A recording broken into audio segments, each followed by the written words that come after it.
A realidade das micro e pequenas empresas brasileiras é assunto há muito nesse país. O fato é, as políticas privilegiam, ou pelo menos atendem minimamente, a esse setor que responde por 99% das empresas brasileiras? Para falar sobre o assunto, nós convidamos aqui o professor da Faculdade de Economia da USP, Paulo Roberto Feldman, que também é presidente do Conselho da Pequena Empresa da FEComércio São Paulo. Então, Feldman, bem-vindo uma vez mais. Muito obrigado. A realidade da pequena empresa hoje, da micro e pequena empresa, que é um assunto discutido de forma mais intensa, se não me engano, desde os anos 90, mais intensamente. Mudou muito? Se permitiu que o setor avançasse? Infelizmente, os números, as estatísticas mostram que piorou muito. Esses últimos anos... Piorou muito? Piorou, porque... Apesar desse assunto tomar as pautas nacionais? Sim, porque as medidas efetivamente importantes que apoiariam a pequena empresa não aconteceram, não acontecem. Veja, há 10 anos atrás, as pequenas empresas tinham cerca de 26% do PIB brasileiro. Hoje elas têm 20%, então piorou. Há 12 anos atrás, no ano 2002, as pequenas empresas eram cerca de 3% total das exportações brasileiras. Hoje elas são 1%. Então, a pequena empresa, as estatísticas mostram que a participação da pequena empresa na economia brasileira só piorou nesses últimos anos. E por que essa concentração? O nome disso é concentração econômica no setor das grandes empresas. Até o decréscimo de 26% para 20% de participação do negócio em si. Esse privilégio para a grande empresa é uma questão cultural econômica brasileira ou é uma política governamental equivocada? Não, é uma omissão de política pública. O poder da grande empresa no Brasil é assustador. Nenhum país do mundo tem a situação que nós temos. 60 mil empresas apenas, que são 1% do total do número de empresas do Brasil, possuem 80% do PIB brasileiro. É a maior concentração de poder e riqueza na mão de poucas empresas que existem no mundo. A gente fez uma pesquisa e não encontrou isso em lugar nenhum do mundo. Por que o Brasil é assim? Porque não existem políticas públicas que favoreçam as pequenas empresas. Você não tem como querer que a pequena empresa cresça a sua participação na economia se ela não tiver uma ajuda importante. Justamente o grande problema é que durante muitos anos no Brasil, principalmente nos anos 90, falava-se o seguinte: deixa que o mercado resolve. Esse era o lema. Deixa que o mercado resolve. Deixa que o mercado resolve é muito bom para a grande empresa. É ela que tem autorregulação, não é? Exatamente. Agora, para a pequena empresa, isso é trágico, é dramático. A pequena empresa, sem política pública, não consegue avançar. Então, o que nós temos feito no Conselho da Pequena Empresa da FEComércio, nesses últimos anos, que acho que foi uma das coisas mais importantes que fizemos, foi ouvir pessoas de outros países, pessoas de governos da Alemanha, da Itália, da Inglaterra, que vieram nos contar como que funciona nos seus países, como que é tratada a pequena empresa, né? E foi aí que a gente constatou que o Brasil está na idade da pedra ainda nessa questão. Quando o senhor diz que há uma ausência, uma omissão de política governamental, o que gerou essa concentração econômica que só tem aqui no Brasil, não dá para comparar isso em relação ao mundo desenvolvido, sobretudo, ou seja, a pequena e média empresa lá, a pequena e microempresa lá é muito mais participante, inclusive no PIB, não só numericamente. Isso é lobby político da grande que consegue que o governo olhe mais para ela do que para o setor de micro e pequenas? Tem um pouco disso, sim, com certeza. Veja, nós temos algo muito ruim no Brasil, que é a nossa legislação eleitoral. Felizmente, neste momento, ela está sendo discutida no Supremo Tribunal Federal, que é a questão das doações de campanha por parte de empresas. Na medida em que empresas podem doar para as campanhas dos políticos, governantes, parlamentares, etc., esses parlamentares, quando eleitos, ficam devedores de quem doou, das empresas que doaram. As empresas que doam, então, acabam sendo beneficiadas. Mas quem são as empresas que doam? São as grandes empresas. A pequena empresa, coitada, ela não tem nem como sobreviver o dia seguinte. Então ela não vai ter dinheiro sobrando para poder doar para alguma campanha eleitoral. Isso é facílimo de constatar, a gente tem estatísticas muito boas, é só entrar no www.transparencia.org.br, que a gente vê lá todas as doações de campanhas para todo mundo que foi eleito nos últimos anos, para governador, para presidente. E a gente vai ver que só as muito, muito grandes empresas é que são doadoras, inclusive. Mesmo as médias empresas não participam muito ativamente da lista de doadores, né? Então, o que acaba acontecendo? O político eleito, ele acaba devendo um favor para essa grande empresa que contribuiu com sua campanha. Como a pequena empresa nunca é doadora, na nossa visão, por isso que também ela não recebe nada em troca. O senhor está fazendo uma citação aí que, na verdade, é um ingrediente novo nessa discussão sobre financiamento de campanha. Até agora era a questão ética, era a questão do comprometimento do candidato, uma vez eleito, com a empresa doadora. Mas essa questão das pequenas empresas, da participação, obviamente, das maiores, que no mínimo vão fazer doações maiores, as médias podem até entrar, mas o valor vai ser muito menor do que qualquer grande empresa. Esse ingrediente ainda não estava nessa discussão. É porque aí que está. A gente começou a perceber isso a hora que a gente ouviu essas pessoas de outros países. Porque você pega, por exemplo, os países mais avançados em termos de políticas públicas para pequenas empresas. São Alemanha, Itália, Suécia, Holanda. Nesses 4 países, empresas não podem doar em campanhas eleitorais. Nada, nem grande, nem pequena, empresa não pode. É só pessoa física. A nosso ver, essa é a solução do problema. Por isso que a gente acha que essa discussão que está acontecendo no Supremo é muito importante. Já tivemos 4 juízes, os 4 que votaram contra essas doações. Faltam 7 juízes.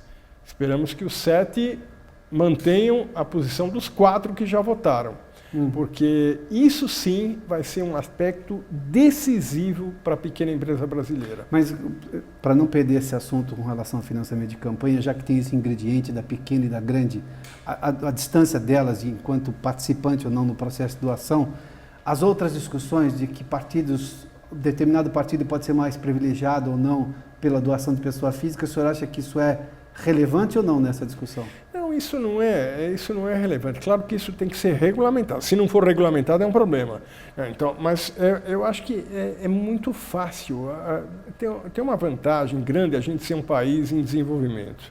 Antigamente se falava subdesenvolvido, hoje é em desenvolvimento. A vantagem é que a gente pode imitar o que os outros fizeram lá fora. Então, por exemplo, vamos seguir o que a Alemanha faz. Na Alemanha, só pessoa física pode doar e, assim mesmo, só 1% da sua renda líquida. Pronto. Claro. Acabou, resolveu o problema. As campanhas eleitorais na Alemanha são modestas, não tem todo esse desperdício de dinheiro que existe no Brasil, mas, por outro lado, a Alemanha conseguiu acabar a corrupção. Hoje a Alemanha é um dos países que tem a maior transparência. Quando se faz a avaliação da corrupção nos países, feito também por uma outra ONG chamada Transparência, a Alemanha é um dos países considerados menos corruptos do mundo hoje, porque justamente a questão eleitoral deles foi resolvida dessa forma.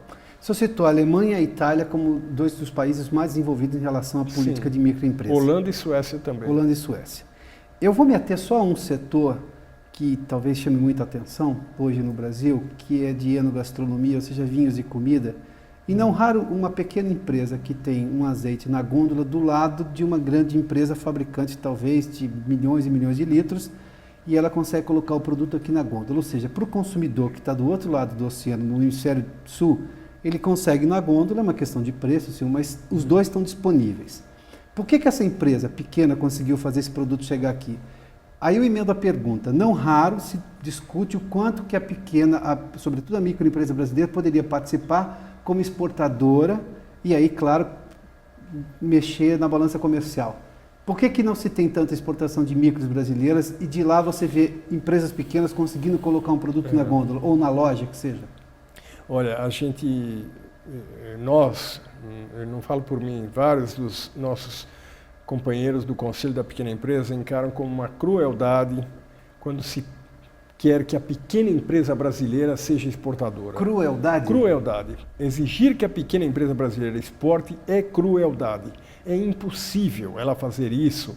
Por que ela consegue fazer na Itália? Porque lá ela faz parte de um consórcio de pequenas empresas que tem 100, 120, 150 pequeninhas empresas que juntas criam uma massa crítica, recebem isenções fiscais importantes por terem formado o consórcio, que lhes dá condições de criar uma estrutura organizacional destinada à exportação e, inclusive, de registrar uma marca internacional. Quer dizer, é isso que você precisa. Você precisa ter uma massa crítica, precisa de recurso. Exportar não é fácil. Você tem que ter uma estrutura organizacional que faça estudos de mercado no exterior, que lance a marca no exterior, que lance panfletos no exterior, que vá a feiras internacionais. Não é fácil você vender em outros países, mas tem que ter uma estrutura profissional. Como que a pequena empresa consegue fazer isso? Via consórcio.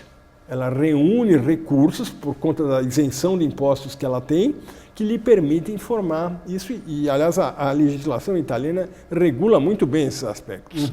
Então, é por isso que na Itália, do total das exportações italianas, 43% vem de pequena empresa. É quase metade. Quase metade das exportações italianas saem da pequena empresa. Se você pegar alguns setores, como móveis, por exemplo, a Itália é líder mundial em exportação de móveis. São todas pequenas empresas, marcenarias. Se você pegar luminárias, a Itália é o campeão mundial de exportações. Também pequenas empresas. Calçados, roupas, uma série de produtos que são produtos fabricados por pequenas empresas, mas que são pequenas empresas que se associaram entre si via consórcio e por isso conseguem exportar. Na Itália é 44% total das exportações. No Brasil é 1%. Então, por quê? Por que essa diferença? É justamente a legislação, que no Brasil é cruel, a nossa visão. O senhor põe um ponto aí, sempre eu ouvi que o Brasil não tinha cultura, o empresário brasileiro, sobretudo o micro e o pequeno, não teriam ali cultura exportadora. Aliás, tudo no Brasil, a resposta vem com, não é culturalmente aceito, ou não é uma cultura daquela região. O senhor está dando razões econômicas, tributárias e de legislativo do país, ou seja, de legislação do país, por que lá se exporta e aqui se exporta pouco. Ou seja, o brasileiro estaria, o microempresário disposto a exportar, desde que ele visse alguma coisa, facilidade e ganho econômico naquilo. É claro. Isso não existe, esse cenário de ganho econômico e de facilidade não existe. Absolutamente não. E nós, na FEComércio e no Conselho da Pequena Empresa, toda vez que nos encontramos com autoridades, falamos isso. Eu estive com o ministro Afife Domingos agora na segunda-feira, que teve o Fórum Permanente da Pequena Empresa em Brasília. Gente do Brasil inteiro discutindo medidas de apoio à pequena empresa. E eu coloquei, a medida mais importante é a formação de consórcios. O consórcio é muito importante não só por causa das exportações, por outras atividades. Por exemplo, desenvolver tecnologia. É a mesma coisa. Não dá para querer que uma pequena empresa sozinha vá desenvolver tecnologia. Agora, se ela tiver um consórcio com 80, 100 empresas e elas tiverem incentivos fiscais para criar uma estrutura que vá pesquisar para elas todas, aí sim elas serão inovadoras. Você quer ver um caso até triste que nós discutimos no Conselho? Há cerca de 2 anos atrás, houve uma concorrência pública aqui no estado de São Paulo para a compra de camisetas escolares para escolas.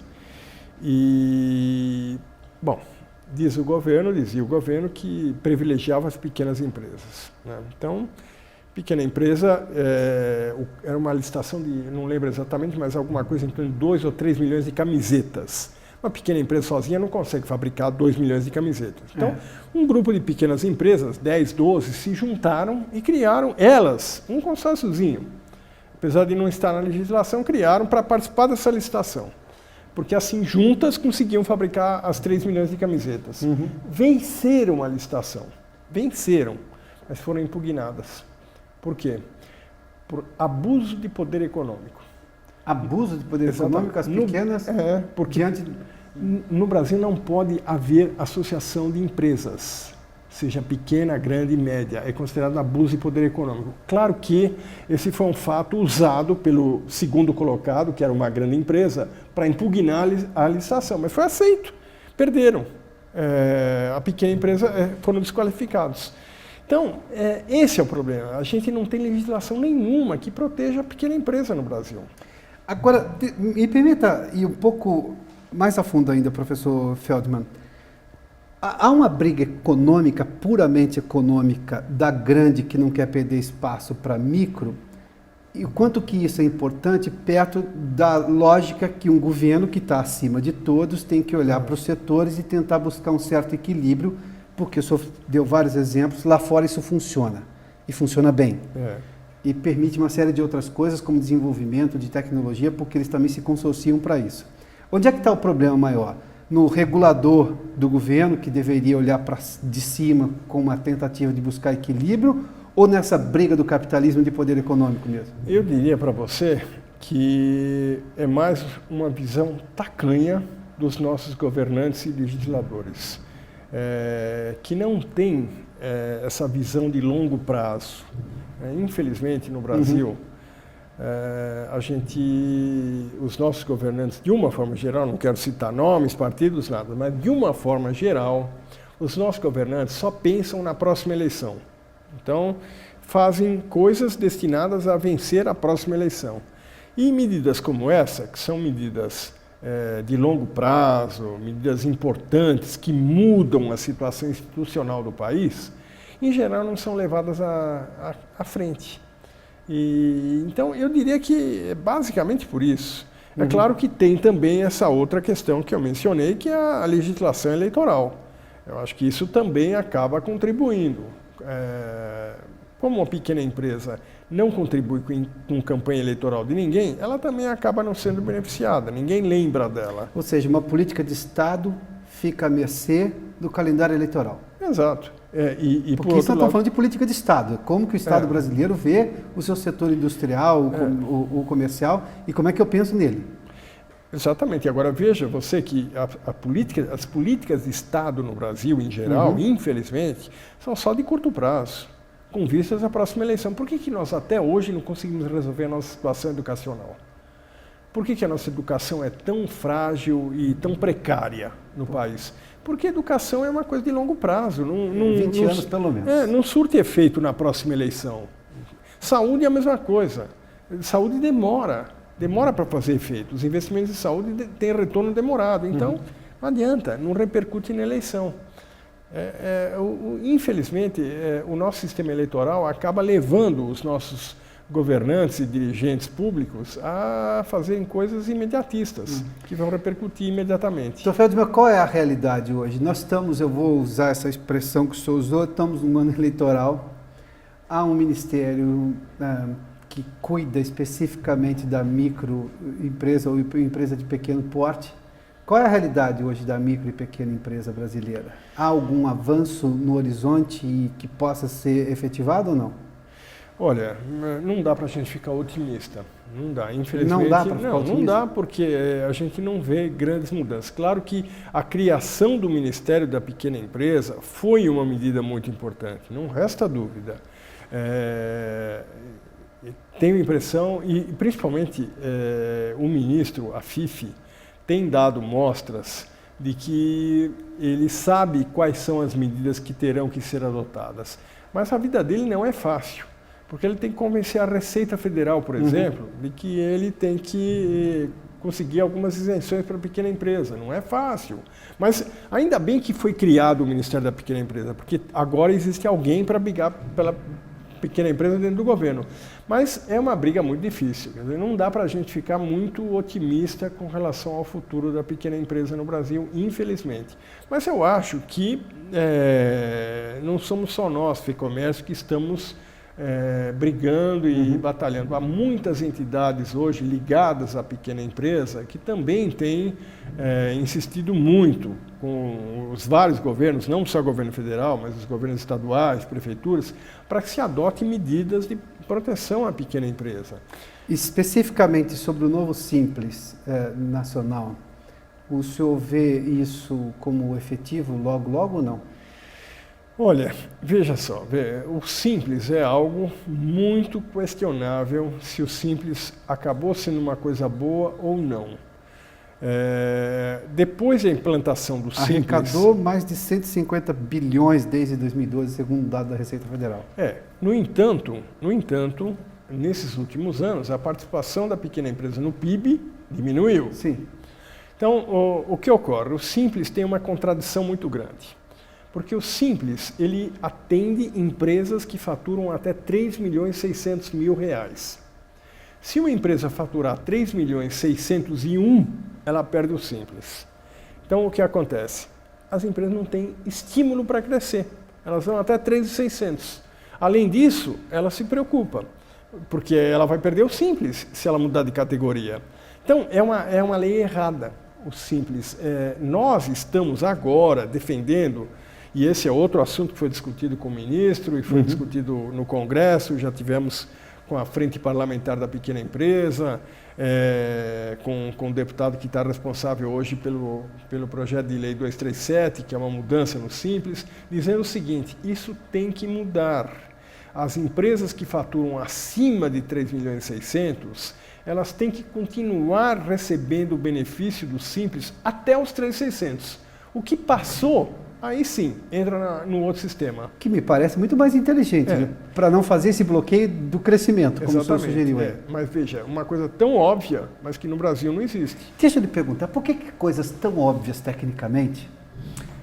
Doutor Feldman, eu sou jornalista há mais de 20 anos, eu já vi várias coisas óbvias escritas e explicadas por acadêmicos ou especialistas, sejam da academia ou não, em determinadas coisas que emperram no Congresso ou na decisão de qualquer burocrata de governo. Aliás, esses dias a ex-ministra Gleisi Hoffmann saiu do governo dizendo assim que, apesar das boas vontades, a estrutura do governo brasileiro e olha, nós estamos falando de um partido que substituiu um outro, ou seja, houve uma mudança de partido. Depois de 8 anos do PSDB, o PT está indo para 12 anos agora, que não dá para fazer a coisa andar rápida. Agora, são brasileiros que estão no governo, não é nenhum argentino tentando fazer mal para o Brasil. Por que a coisa empaca? Sendo que há evidências acadêmicas tão claras, técnicas tão claras, de que determinada medida só traz ganho ou aumenta o ganho. Bom, infelizmente a gente ainda não é um país desenvolvido. A gente é um país em desenvolvimento e um país onde temos aí carências educacionais sérias, que acabam acarretando na falta de preparo de muitas pessoas importantes e que acabam não tendo, talvez, o embasamento, a formação necessária para dar importância ao que é importante. Então, é por isso, e muitas vezes se adota medidas demagógicas, porque são mais rápidas de serem aprovadas, sem muita formulação, sem muita discussão, e que não são apropriadas. E depois, só depois de alguns anos que vai se verificar onde é que estava o erro. O caso do Simples é esse. Quando o Simples foi criado, parecia que era uma maravilha. E não se percebeu que havia essa falha. Agora, depois de muitos anos, está óbvio que acabou sendo o Simples uma barreira ao crescimento da pequena empresa. É um desestímulo. A pequena empresa não quer mais crescer, porque senão ela perde o Simples.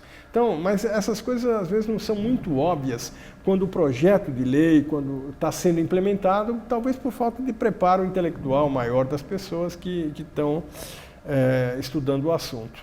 Há alguma medida no horizonte para desburocratizar as pequenas e microempresas, por exemplo, de abrir e fechar uma empresa no Brasil, que são martírios, só são martírios divididos pelo tempo, mas o martírio inicial e o final é tão grande quanto? Veja, a presidente Dilma esteve em Davos agora, na Suíça. No discurso da presidente Dilma, a coisa que ela colocou como uma das realizações mais importantes que ela pretende para este ano é o portal da pequena empresa, que é um portal que está sendo desenvolvido nesse momento, envolve vários ministérios, a Receita Federal, pelo qual o empreendedor vai conseguir, se tudo funcionar, vai conseguir abrir uma empresa em uma semana. A presidente Dilma anunciou isso em Davos. O ministro Afife Domingos coloca isso como a principal realização que ele vai ter no ministério dele. Ele disse que até o fim do ano esse portal está funcionando. Então, respondendo a sua pergunta, se realmente eles estiverem certos, nós vamos ter sim uma grande medida de desburocratização sendo implementada. Por enquanto é discurso. O portal vai atender o quê? Abertura e fechamento de empresas, Não, recolhimento de tributos? Só abertura de empresas, mas o portal vai integrar os governos estaduais, prefeituras... vai ter integração. Todos, órgãos ambientais, tudo que o pequeno empresário hoje tem que percorrer 500 mil repartições, para conseguir ele vai ter num portal. Então, ele vai ter com um CNPJ dele, ele faz tudo num portal. E tem a aprovação, então, dos pedidos todos em uma semana. É assim que está sendo vendido esse portal, o portal da pequena empresa. Acredito que se a presidente Dilma anunciou isso em Davos, é porque o governo está levando esse assunto seriamente. Esperamos que isso realmente aconteça, porque hoje, para você abrir uma empresa no Brasil, leva em média 107 dias. E o que eles estão dizendo é que vai cair para uma semana. Que é uma redução... É evidente que nós... clamorosa. Queremos ver, né? Queremos ver. Mas em outros países do mundo isso funciona. Em muitos países é assim. Dr. Feldman, eu só já tocou nesse assunto, mas só para insistir como última pergunta. Nós estamos num ano eleitoral. A agenda eleitoral está posta no país. Embora haja 20% só do PIB a participação da microempresa, eu tenho 40% pelo menos de massa salarial, ou seja, 52% dos empregados formais vêm da microempresa. Exatamente. É um número relevante quando se fala em voto, em eleitores. Sim. Esse assunto, essa nova visão que o senhor defende e enumera questões técnicas relevantes e absolutamente nada conflitantes, de que pode crescer o mercado e facilitar, o senhor acha que esse assunto vai ser tema da campanha eleitoral? Entra na campanha? Eu espero que sim. Acho que a gente sente que a cada nova eleição esse assunto fica mais forte. O assunto é colocado por um número maior de governantes e de parlamentares. Na campanha eleitoral, por exemplo, da prefeitura, a última eleição aqui em São Paulo, esse assunto entrou fortemente. E, portanto, eu acho que há uma tendência para que o assunto de políticas públicas para pequenas empresas venha com muita intensidade na próxima eleição. Então, eu espero que a discussão aconteça assim, por conta desses números que você mencionou. Afinal de contas, o maior criador de empregos no Brasil é a pequena empresa. Então, ela precisa, só por isso ela precisaria ter uma atenção maior. Né? Então, acredito que sim. Dr. Feldman, muito obrigado pela entrevista. Seja sempre bem-vindo, hein? Eu é que agradeço. Foi um prazer estar aqui com vocês e estou à disposição sempre que for chamado. Muito obrigado. Paulo Roberto Feldman é professor da Faculdade de Economia da Universidade de São Paulo e presidente do Conselho da Pequena Empresa da FEComércio. Até mais.